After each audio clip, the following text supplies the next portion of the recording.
గుత్తి వంకాయ కూర వండాలంటే time process అనుకుంటారు కదా, ఇక ఈజీగా టేస్టీగా ఇలా వండుకోండి. టైం కూడా తక్కువ పడుతుంది.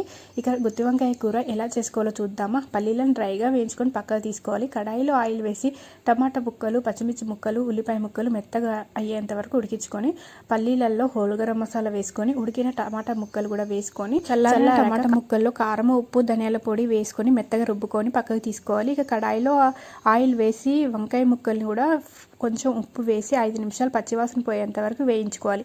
ఇక అదే కడాయిలో ఆయిల్ వేసి జీలకర్ర, కరివేపాకు, అల్లం వెల్లుల్లి పేస్ట్, పసుపు వేసి వేగాక ఈ మెత్తగా రుబ్బుకున్న మిశ్రమాన్ని వేసి ఒక 5 నిమిషాలు ఫ్రై చేసుకున్నాక వంకాయ ముక్కలు వేసుకొని ముక్కలు మునిగేంత వరకు వాటర్ పోసుకొని గ్రేవీ అంతా దగ్గరికి వచ్చి ఆయిల్ తేలిందంటే ఇక కర్రీ రెడీ అయినట్టే. లాస్ట్లో కొత్తిమీర వేసుకుంటే అంతే, గుమగుమలాడే గుత్తి వంకాయ కూర రెడీ అయినట్టే. ఇలాగ చేసుకోండి, ఈజీ ప్రాసెస్ అయ్యిద్ది.